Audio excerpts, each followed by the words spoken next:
I refuse to not be first. Do we do enough? Well, I never shut up about it. It must have been about 16, 17. We nicked their guilt rings. Right, the bouncer's guilt ring. This is no good for me. That's the reality. If you want the honest truth, and I see it every day.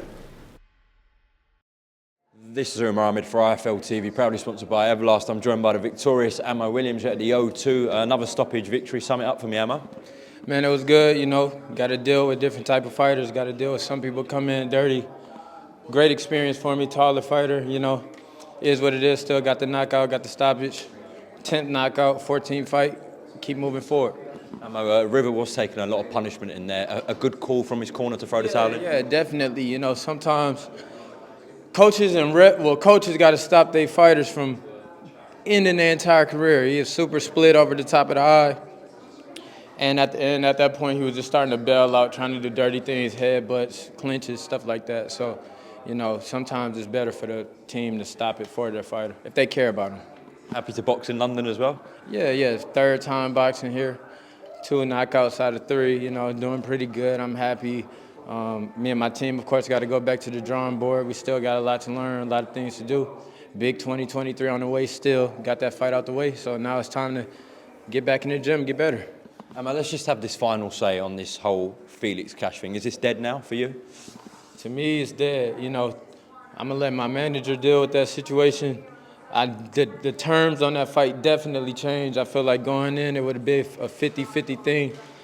A lot of stuff was actually in his favor. I was going to come here, fight him in his backyard, give him that. I learned tonight, you know, fighting somebody in their backyard is a serious advantage for the fighter. You know what I mean? The referee was more on the guy's side. He was able to get away with a lot of dirty things. That is an advantage that you give away when you're fighting a UK fighter in the backyard, and that makes sense. But I feel like I deserve the better side of this fight now. I'm the one who followed through with fights. I wasn't even supposed to be on this card. Matchroom actually wanted to sit me to the second quarter, and I still came in and helped this show be a bigger show. So I definitely feel like the terms gonna change. The terms have to change. Amo Williams is saying the terms have to change for that fight. So, yeah, I'm still excited to fight him. When I think about it, it ain't going to do nothing but help my career, another knockout on my record, but the terms are going to change for that fight. If it does resurrect itself and the deal can be made, you talked about changing of terms. What exactly are we looking at? Just the financials, the split? The financials, where the fight going to be, all types of stuff.